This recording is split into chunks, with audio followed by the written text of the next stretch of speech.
श्री गणेशाय नमः। अथ श्री चिन्मयलिंगाष्टकम्। भक्तजनों, भगवान शिव के इस अद्भुत स्तोत्र को ना सुनना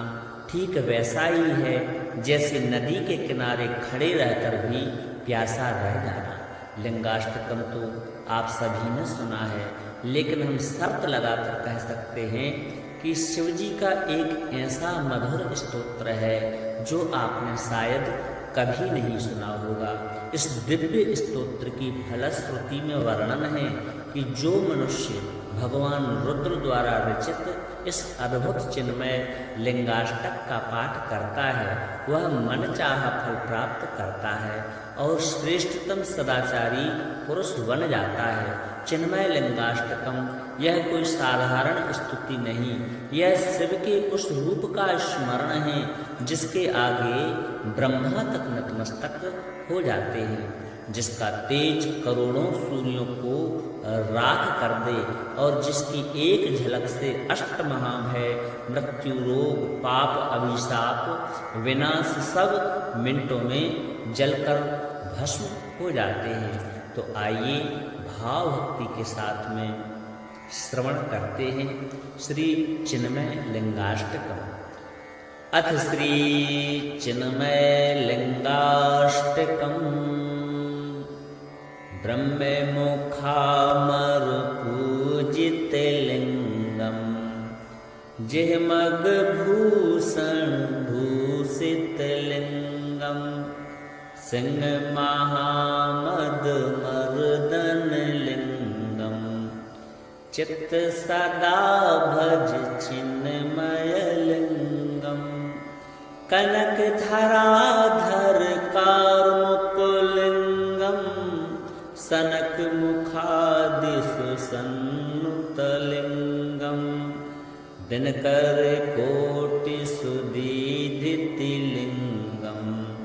चित्त सदा भज चिन्मय लिंगम अष्टविभूतिदमिष्टद लिंगम सृष्ट जगत्त्रय रक्षक लिंगम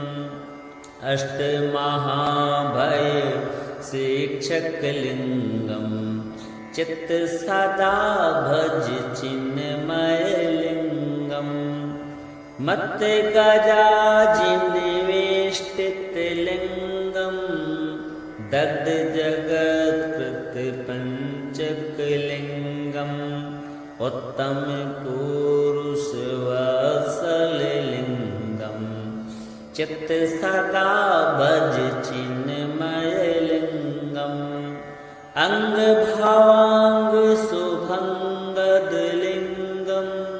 तुंग जटाभर शोभित लिंगम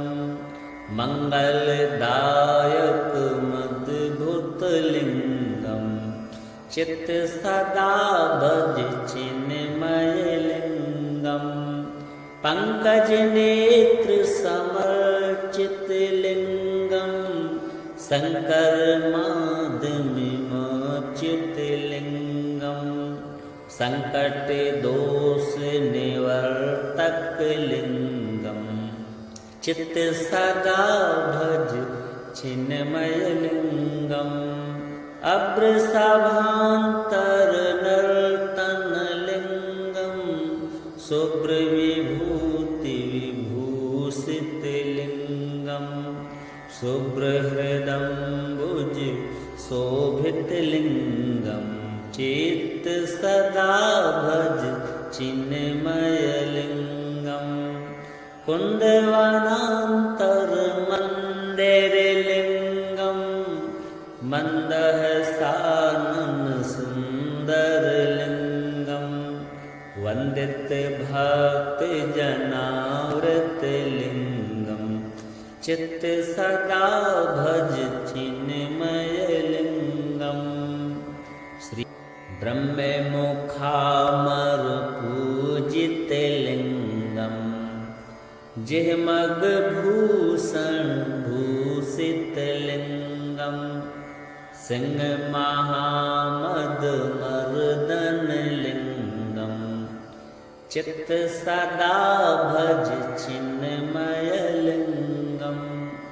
कनक धराधर कार्मुकुलिंगम सनक मुखादिषु सन्नुतलिंगम दिनकर कोटि सुदीधितिलिंगम चित्त सदा भज चिन्मयलिंगम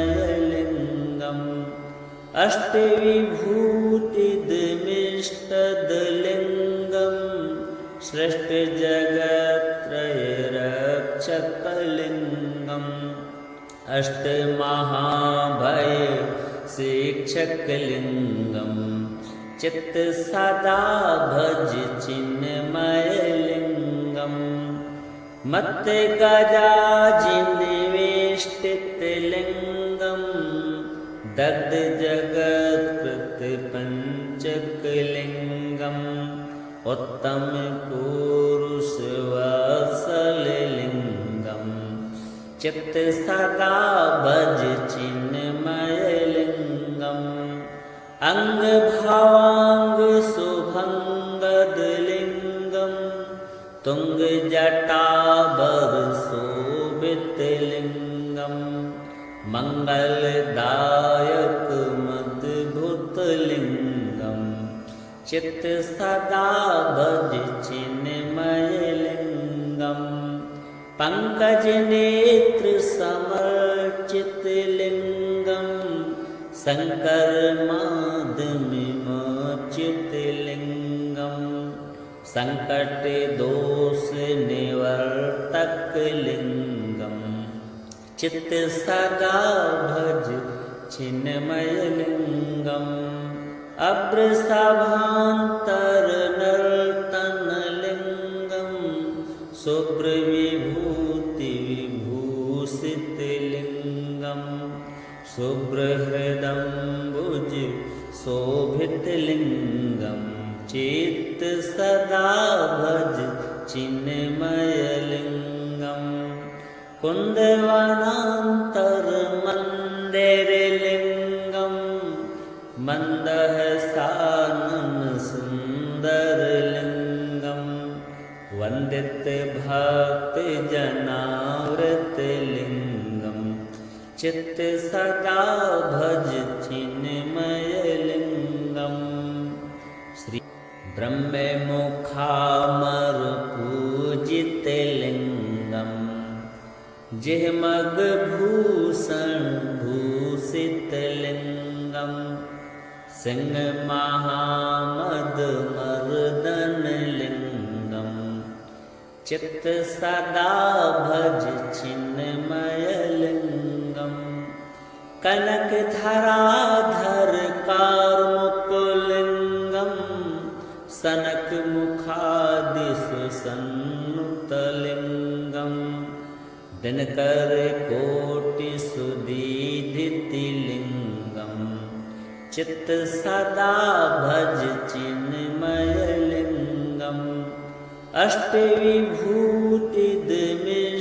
अष्टविभूतिदमिष्टदलिंगम सृष्ट जगत्त्रयरक्षकलिंगम अष्टमहाभय शिक्षकलिंगम चित्त सदा भज चिन्मयलिंगम मत्त गजाजिन्वेष्टितलिंगम दग्ध जगत्कृत पंचकलिंगम उत्तम पुरुष वत्सलिंगम चित्त सदा भज चिन्मयलिंगम अंग भावांग शुभंगदलिंगम तुंग जटाबर शोभितलिंगम मंगलदायक मद्भुतलिंगम चित्त सदा भज चिन्मयलिंगम पंकज नेत्र समर्चितलिंगम शंकर माधमिमोचितलिंगम संकट दोष निवर्तक लिंगम चित्त सदा भज चिन्मयलिङ्गम् अभ्रसभान्तरनर्तनलिङ्गं शुभ्रविभूतिविभूषितलिङ्गं शुभ्रहृदम्बुज शोभितलिङ्गं चित्त सदा भज चिन्मयलिङ्गम् कुन्दवनान्तरमन्दिरलिङ्गं मन्दहसानन सुन्दरलिङ्गं वन्दितभक्तजनावृतलिङ्गं चित्त सदा भज चिन्मयलिङ्गम् श्री ब्रह्ममुखामरुपूजितलिङ्गं जिह्मग्भूषण भूषितलिङ्गं सिंहमहामदमर्दनलिङ्गं चित्त सदा भज चिन्मयलिङ्गम् कनकधराधर कार्मुकलिङ्गं सनकमुखादिसुसन्नुतलिङ्गं दिनकरकोटिसुदीधितलिङ्गं चित्त सदा भज चिन्मयलिङ्गम् अष्टविभूतिदमिष्टदलिङ्गं सृष्टजगत्त्रयरक्षकलिङ्गम् अष्टमहाभयशिक्षकलिङ्गं चित्त सदा भज चिन्मयलिङ्गम् मत्तगजाजिन्वेष्टितलिङ्गं दग्धजगत्कृतपञ्चकलिङ्गम् उत्तमपुरुषवत्सललिङ्गं चित्त सदा भज चिन्मयलिङ्गम् अङ्गभवाङ्गशुभङ्गदलिङ्गं तुङ्गजटाभरशोभितलिङ्गं मङ्गलदायकमद्भुतलिङ्गं चित्त सदा भज चिन्मयलिङ्गम् पङ्कजनेत्रसमर्चितलिङ्गं शङ्करमाधवविमोचितलिङ्गं सङ्कटदोषनिवर्तकलिङ्गं चित्त सदा भज चिन्मयलिङ्गम् अभ्रसभान्तरनर्तनलिङ्गं शुभ्रविभूतिविभूषितलिङ्गं शुभ्रहृदम्बुज शोभितलिङ्गं चित्त सदा भज चिन्मयलिङ्गम् कुन्दवनान्तरमन्दिरलिङ्गं मन्दहसानन सुन्दरलिङ्गं वन्दितभक्तजनावृतलिङ्गं चित्त सदा भज चिन्मयलिङ्गम् श्री ब्रह्ममुखामरुपूजितलिङ्गं जिह्मग्भूषण भूषितलिङ्गं सिंहमहामदमर्दनलिङ्गं चित्त सदा भज चिन्मयलिङ्गम्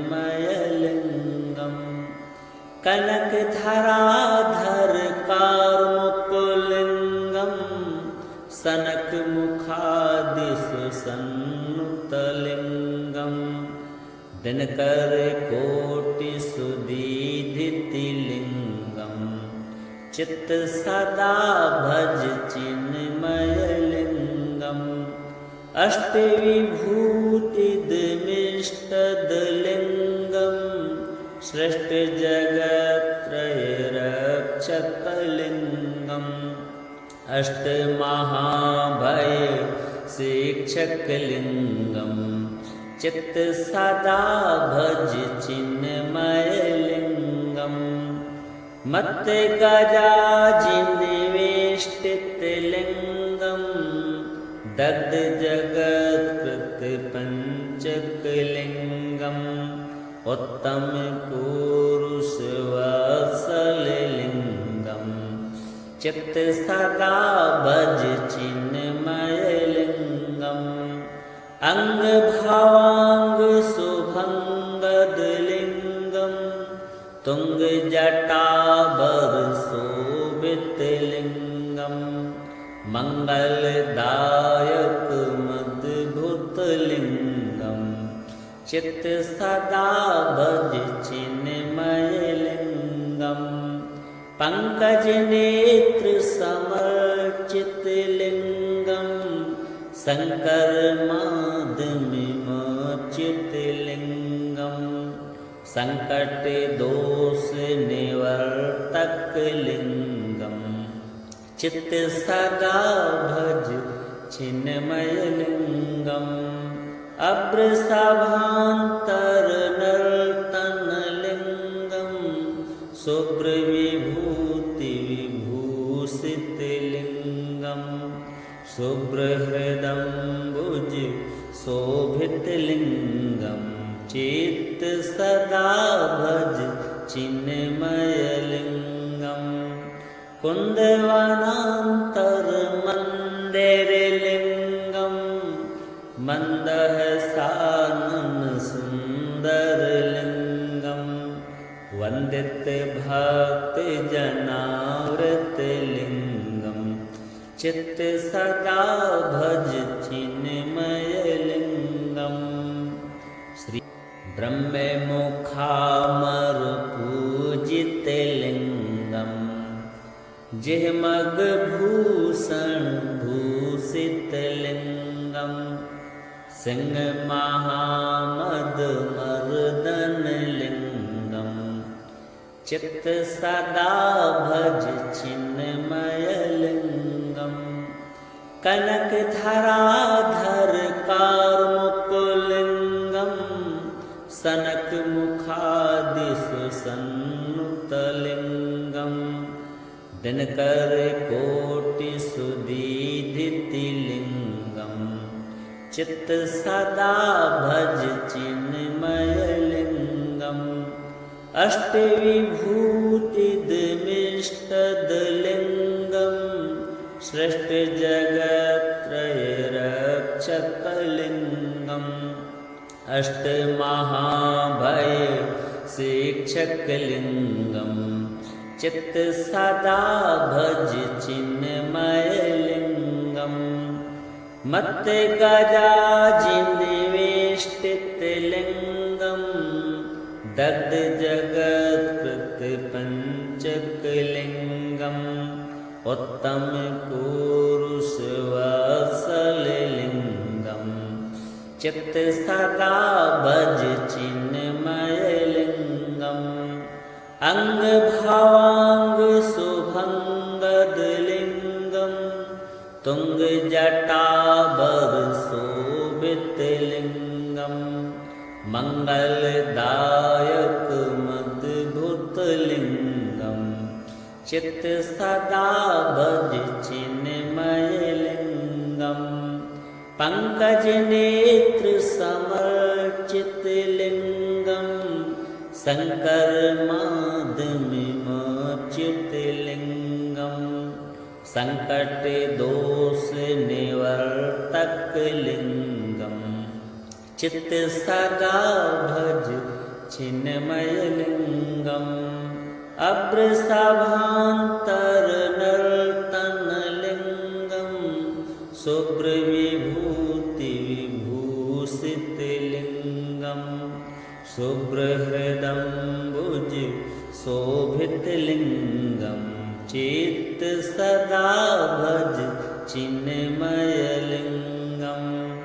कुन्दवनान्तरमन्दिरलिङ्गं मन्दहसानन सुन्दरलिङ्गं वन्दित वंदित भक्त जनावृत लिंगम चित्त सदा भज चिन्मयानंदम।